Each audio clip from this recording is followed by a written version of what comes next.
we came up with the RightWay Foundation. And when we started the RightWay Foundation, we were looking at what do we really want to specialize in.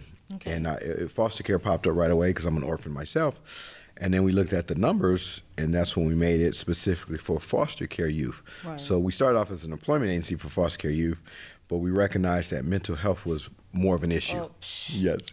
That's a whole nother story, Yes, right? yes, it is. Absolutely. Hello, and welcome to the Leadership Reality Podcast with your girl, Tige Charity. This podcast is for C-suite leaders to discuss their experiences and provide insight, encouragement, and inspiration for seasoned and inspiring leaders, offering valuable solutions to today's challenges that will inspire, ignite, and invigorate new and seasoned leaders to walk in their God-given authority with compassion, kindness, and empathy. We are here to help leaders navigate a road that can often feel very lonely. So sit back, relax, and be prepared to be inspired with today's episode of Leadership Reality. Thank you.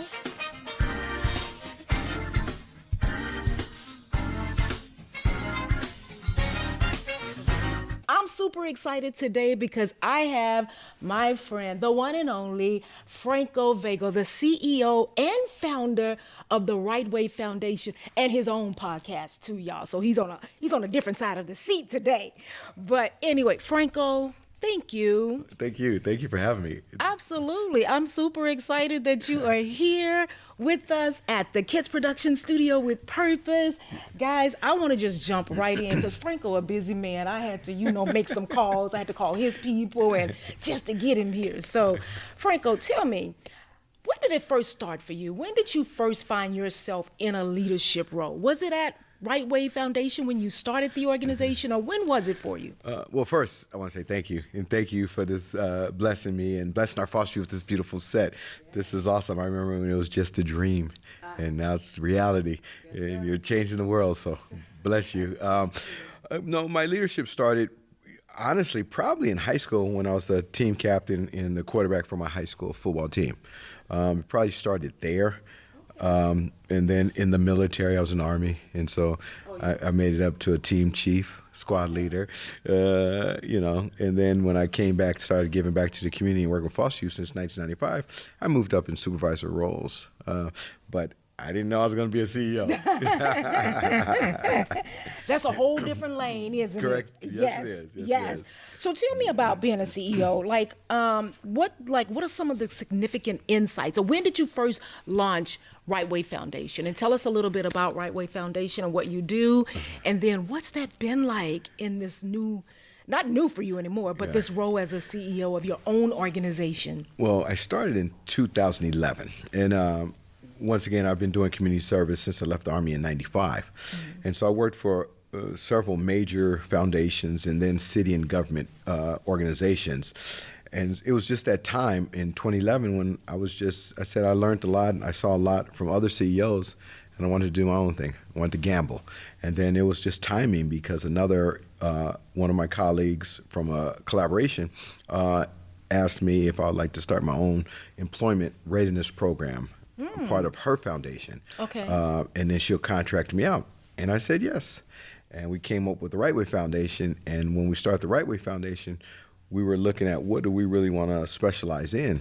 Okay. And foster care popped up right away because I'm an orphan myself. And then we looked at the numbers, and that's when we made it specifically for foster care youth. Right. So we started off as an employment agency for foster care youth, but we recognized that mental health was more of an issue. Oh, yes.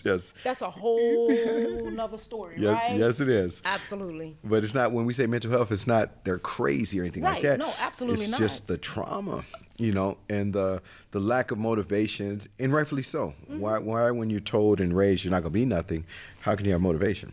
So we looked at that, and I said, well, let me bring in some therapy services combined with employment services. Mm-hmm. And we merged the two together, which was unheard of at the time. And we called that Operation Emancipation. Wow. And since 2011, we haven't looked back. I love it. And you've even evolved now into actually housing. Yeah. And let me just say this. Franco is one of the few organizations that received that Mackenzie Scott yield-given $2 million grant. I was like, Hats off to you, my friend. But you're in the housing business now. Correct. I mean, in addition to doing the unemployment and the other things, or the employment opportunities for you. Tell us about that. Well, COVID hit, and then our babies that were couch surfing couldn't couch surf no more because everyone was scared they was going to bring COVID back home with them. You know, like the whole country was scared of COVID, and so it was sad that I can go home and they couldn't go home. Exactly. And we raised about $50,000 in an online campaign with some celebrities in 3 hours. I couldn't believe it, and I was just watching it. And we took that $50,000. And now today we're housing over 67 of our babies. Wow. Some are in their own apartment. The majority are in their own apartment, and some are shared living. And we subsidize their rent. We signed the lease. We put our credit on the line. And we've never missed a rent payment. Love it. And now today we probably spend anywhere from $600 to $1 million in rent annually that we subsidize.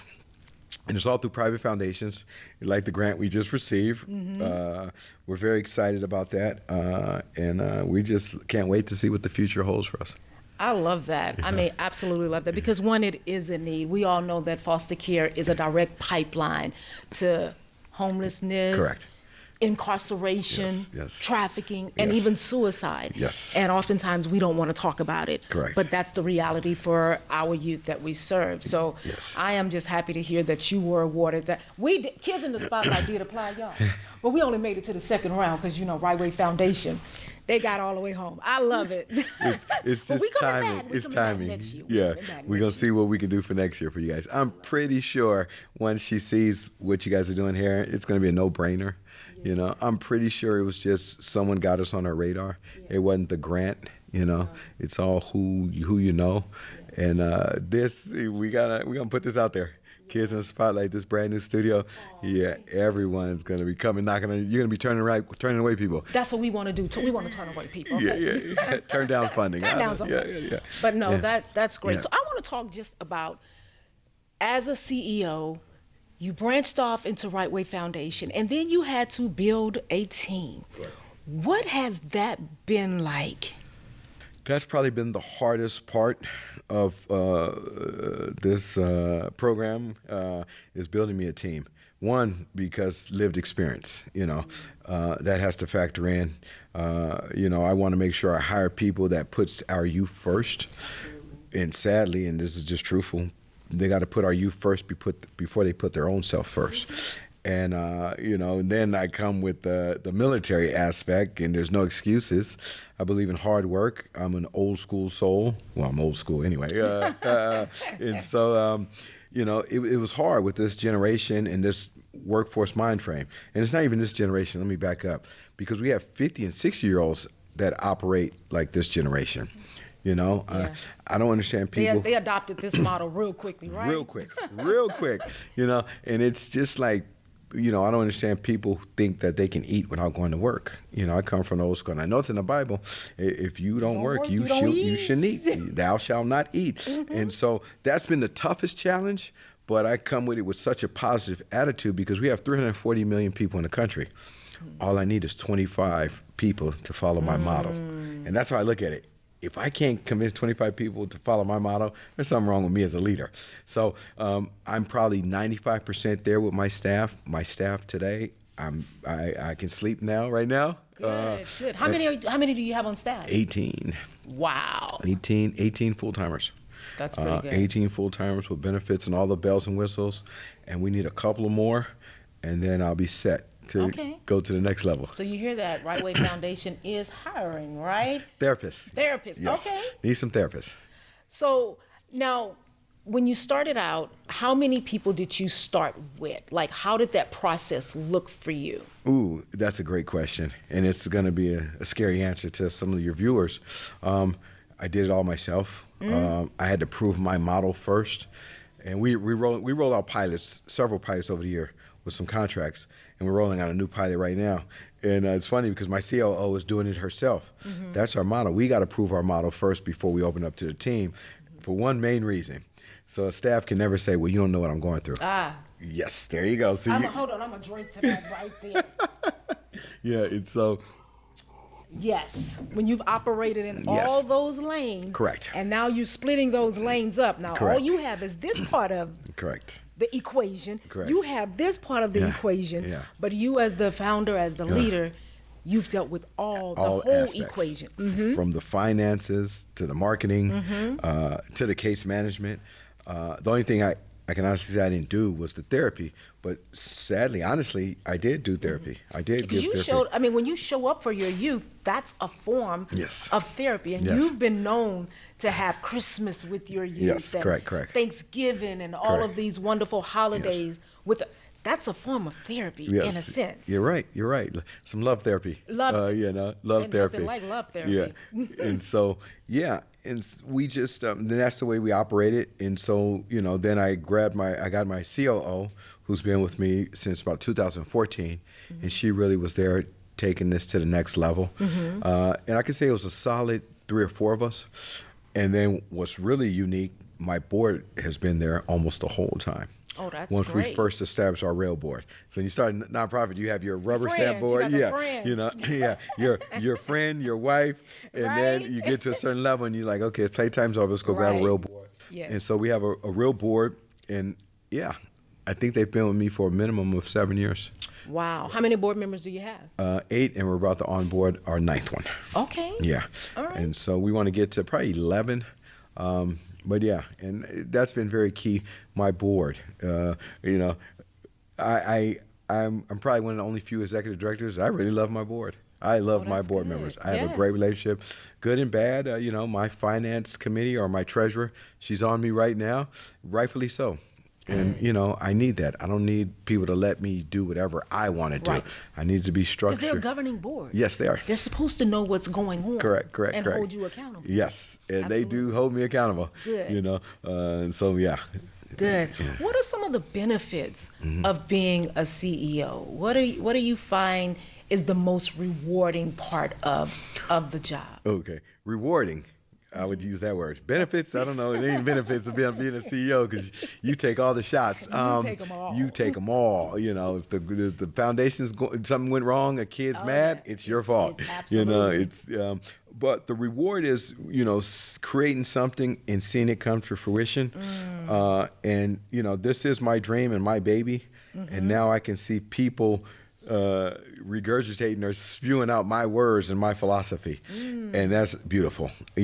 When I see my COO is like my Robin to the Batman, and she's always there, and just hearing her when she presents my motto, that's rewarding. Yes. Yeah, no. It is. It is. Have you ever had to let go any staff members? Oh yes, you have that. You have those hard decisions to make, and they get a lot easier when you're putting your youth in the community first. Okay. Because 9 times out of 10, you're letting that person go, or I'm letting that person go because they're not living up to our expectations. Yeah. And and then if they're not living up to our expectations, the youth are going to see it. And so it hasn't been hard, and good. it hasn't been often either. Good. But I've had staff quit on me because it was too challenging. Okay. And I've had some great staff quit because the trauma. Yeah. They're hearing it. I had a therapist quit because she don't want to do therapy for no one else no more because she can't take it no more. And Wow. I understand that. Yeah. I agree with her. This is not for Are we everyone. talking about a licensed therapist Yes. who went to school Yeah. to be a therapist? Yes. And they heard the real life. Those books, in my opinion. Right. Yeah, it's just books. Yeah. Exactly. It's just books. It's that practical learning in Yes. the field, working with people who have real challenges. yes. And your textbooks don't have the answer for some of these things and the challenges that Correct. these kids have gone through. Yep, you're right. Wow. And so and I always tell my staff, not everyone can be RightWay staff because we're like the special forces. We're not just the military. We're an elite group that is always there for our youth. Yeah. And once again, I probably need about a couple more, and then this mission will be accomplished in LA County. Well, do you take them through a rigorous hiring process? Like, what does your hiring process look like? Well, sadly, we've been playing with it. The hiring process has been, networking and making sure the recommendations are there. Who I know, I know. Look, let me tell you, that's key. Yeah. I've had people put recommendations from a job they had when they were in high school. Yeah. And that was like, we've been in high school about 30 years ago. Yeah, correct, What correct. happened between 30 years and Correct, now? Who correct. are your references Yeah. in terms of work references Yeah. that can really vouch Yeah. for your character, Correct. your work ethics, Yes. and how you show up in the workplace? But go ahead. Yeah, you're 100% right. And this model, some people good friends have referred me people that didn't make it. And then I had to call them back and be like, what the heck? Who'd you refer me? Yeah. And, it's this time. It's a different era right now. Yeah. And so, but our onboarding is, the typical background checks, reference checks. But then we put them through our training, Yeah. And our training is probably, I would say, about a good month long. And we're testing them. And our probation is 90 days. And if we have a hiccup, we'll say, well, we had a hiccup. We're going to continue our probation to 6 months. And it happens sometime, before we finally make that commitment and say, okay, you're fully on board with all the benefits and vacation and all that. And, excuse me, it's been awesome. It's only been a couple of hiccups. And once again, not everyone is for RightWay. That's a good way to look at it. Everyone is not for RightWay. I know one of the struggles that I have as a CEO is I'm all inclusive. I want everybody to fit in. I want everybody to be happy. And it's just not the reality. And so for me, having to make some of those really tough decisions were hard because I'm trying to flip and turn every which way I can to make it work out. Because I want you to feel part of the community. I want you to feel part of the impact. I want you to, and somebody had to tell me, but you can't want it for them more than they want it for themselves.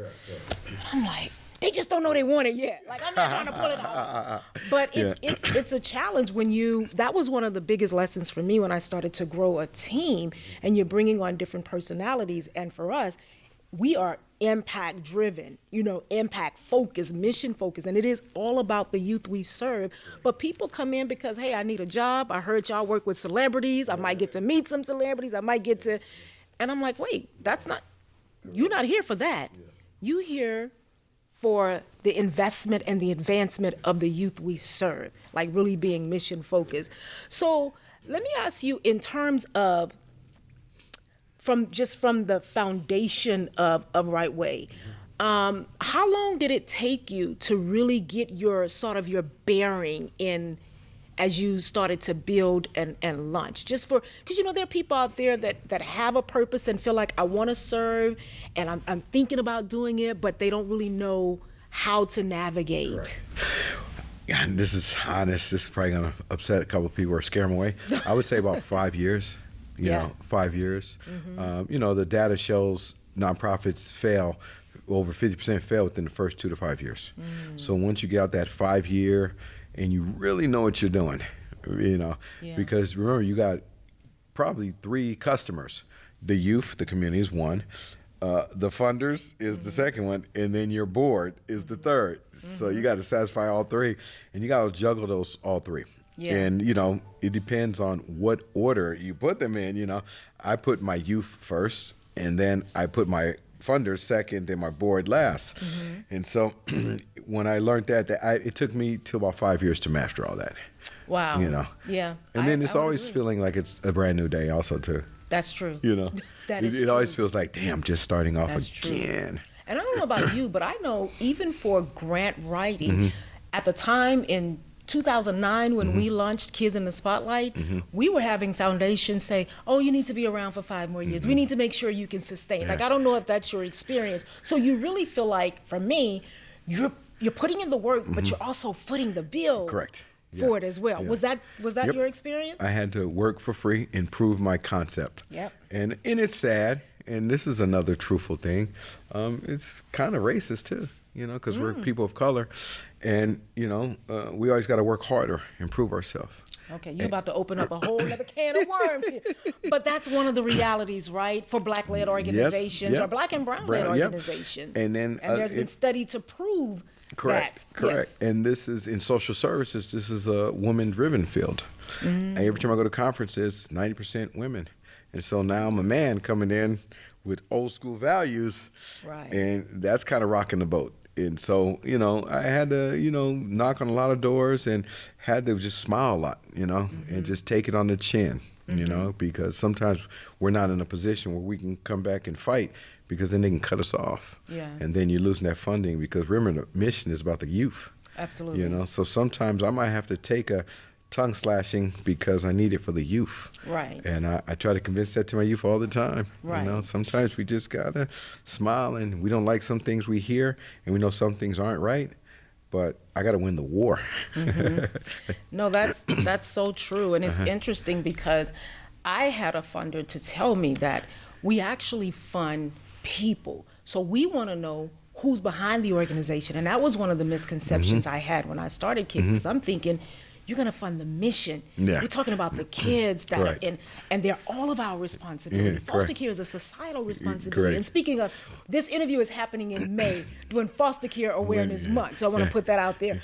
But that was a rude awakening for me. So do you feel, I mean, obviously you have to kind of withdraw sometimes and take some things that you wouldn't normally take. That's really hard. Yes, it is. And my sweet spot is I go after funders and I see who they fund. And so that's good. That's a good strategy. Yeah. So let me just say the Lakers, which I'm just using that as an example. Well, let me say the Dodgers. The Dodgers, if the Dodgers are funding foster care programs like Kids in Spotlight, then I'll go after them, because Gotcha. I understand what they're interested in. Right. You know. Dodgers, you hear that, right? You're not funding Kids in the Spotlight, but perhaps you should be funding Kids in the Spotlight. But anyway, no. Okay, so you look to see like their track record. Yeah. So how do you feel about now this sort of trust-based funding? Because you're a recipient of yield giving, which is a trust-based funding of a nice chunk of money. Yeah, I love it, but then I want to make sure that's a big ask for me as a CEO, because if I mess it up, I'm going to mess it up for people coming behind me. Yes. And I know that in South Central, there's a lot of other CEOs that messed it up for RightWay. You know, from the 70s, 80s, 90s, all these political games and kickbacks and stuff like that. And so, you know, we're in the heart of South Central. So I take a lot of pride in making sure that I do the right thing. Good. That they don't, I'm not on the LA Times.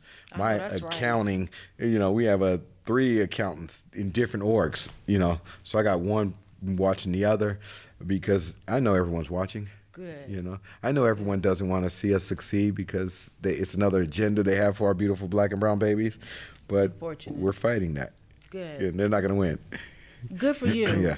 It's, you know, it's hard sometimes that you do have to go that extra mile Correct. to put all these checks and balances in place.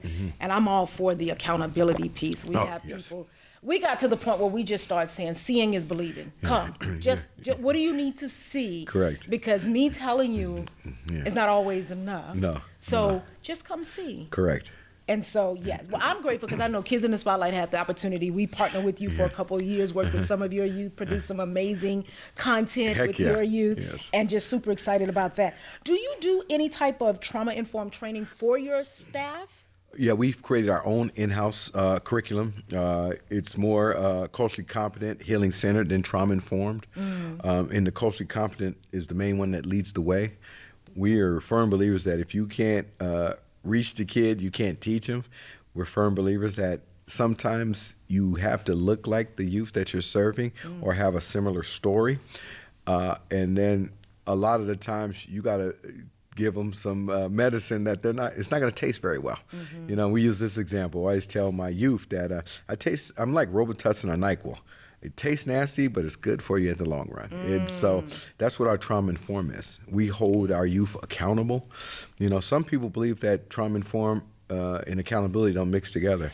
They think it's pacifying, giving you what you want, Yeah. letting you do how. And justifying It's that sympathy versus empathy. Yes, correct. There you go. And so we empathize with all of our youth, but at the end of the day, that we know God gave them a challenge and they're still here. Yeah. And it's going to be win-win. Yeah. Absolutely. You know, through your trauma, it's going to be okay, because a lot of our ancestors didn't have trauma informed and they did just okay. You know, there was no trauma informed from Malcolm X, Martin Luther King. And so, Well. but you know, and now look at it. But, you know, but trauma informed is very important. I don't shoot it down, but it doesn't lead the way.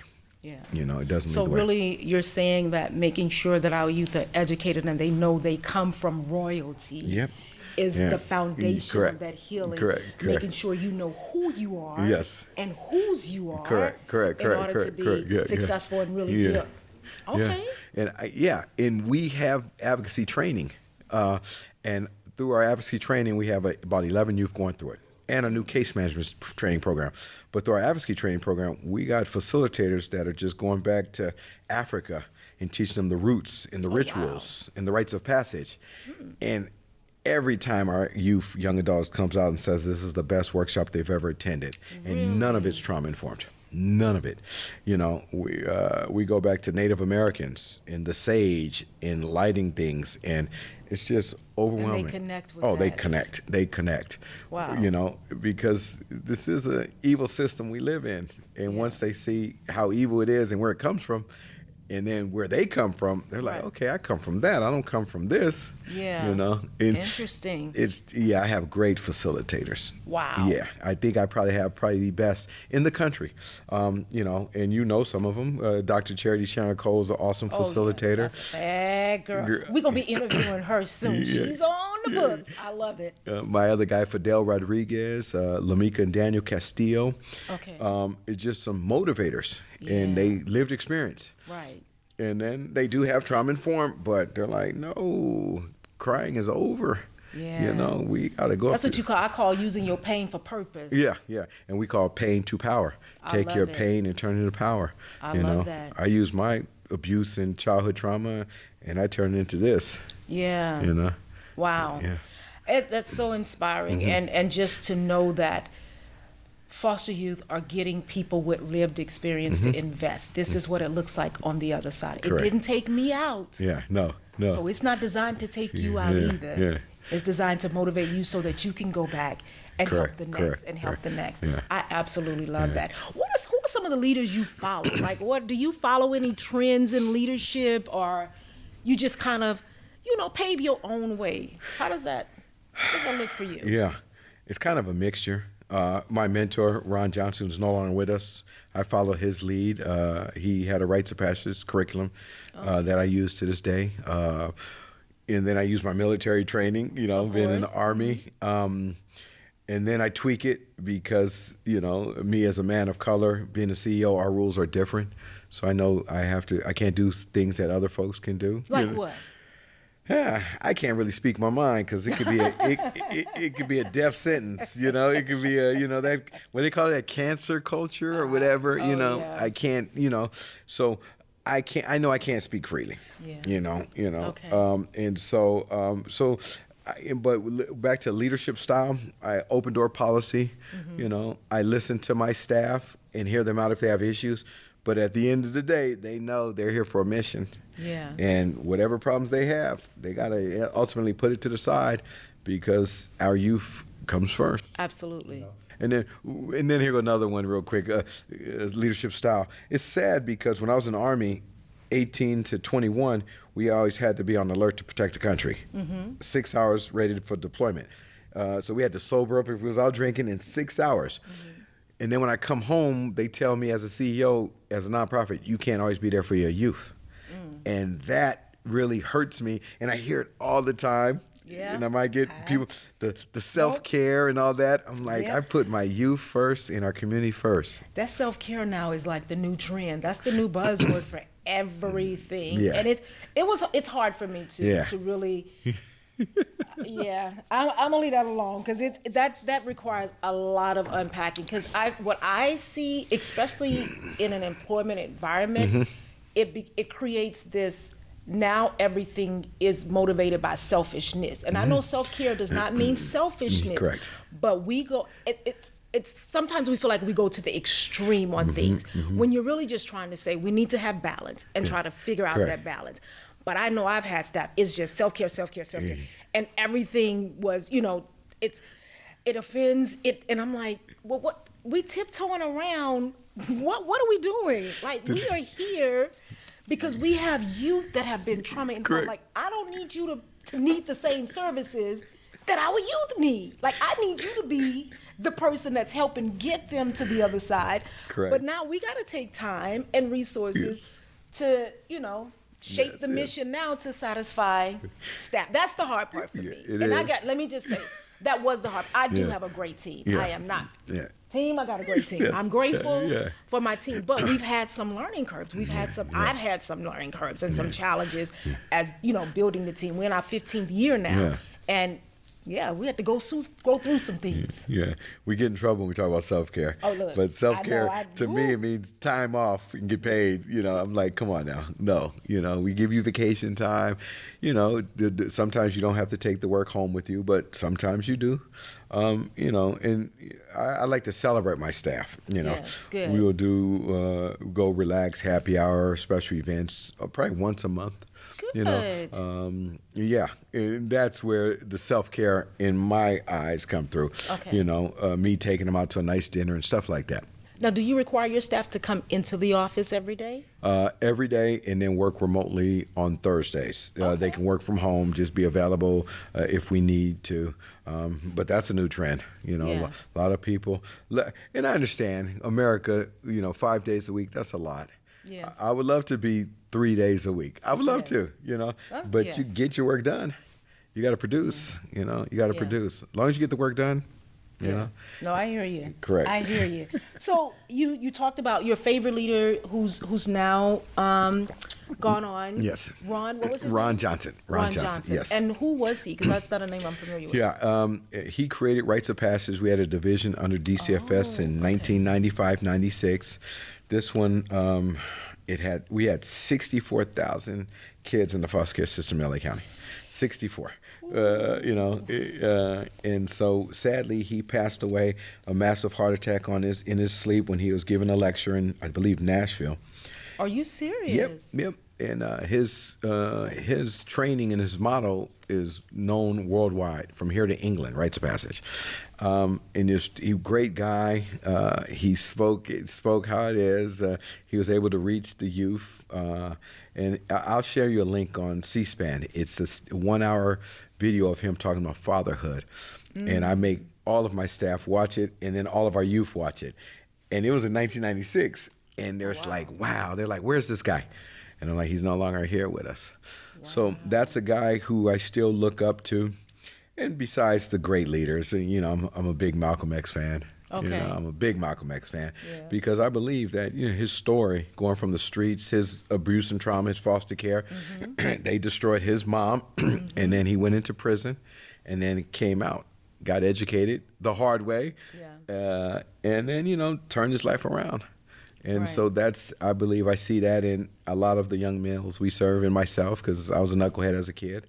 So yeah, I like correct. I just like to copy the right cats. Yes. Oh, I like that. Yeah, I like to copy the right cats, and so yeah, and I think those two come to mind. Okay. So one last question, and then we'll wrap it up. Okay. Give me 3 words that you think your team would use to describe you. Humorous or positive attitude. Okay. Hard worker. And intense. Okay. Yeah. That's that military. Yes. That's that military side. And I get very intense when it comes to programs for my youth. Yes. And not the way we give it to our youth, but the way we set up and prepare for it, behind the scenes. Like, we got to make sure everything's in order. The youth are coming. The food's ready. Yes. The curriculum's there. Do we have the supplies? And do we make the calls? Do we provide them sometimes with transportation? Making sure. I'm very intense with that. Yes. Because I don't like creating a workshop and only 3 youth show up and we have 30,000 in the system. But those are some of the barriers they have. Transportation is a huge barrier for a lot of our youth, because you have so many organizations, and people probably call you too. Do we have youth? We're doing this. We want to get your youth here, and we started saying, for the films, like, can we show your kids films here? Can they come? Yeah, for the right price. Yes, we have a price associated with that because they have real barriers. They can't just jump in their car and come across town, even though it's their film and they want any and everybody to see their films.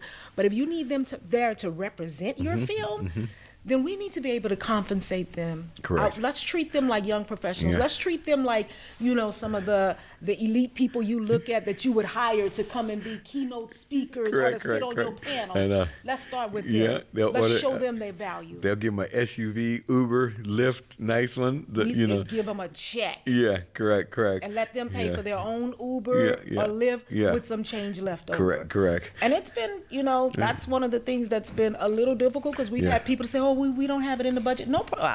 Look, I understand budget. No problem at all. Thank you so much for considering us. If you have some funds next time around, please give us a call. Yeah, correct. And we'll make sure that we have the youth there. And we're really trying to teach them that for themselves as well. Like, know your value. Correct.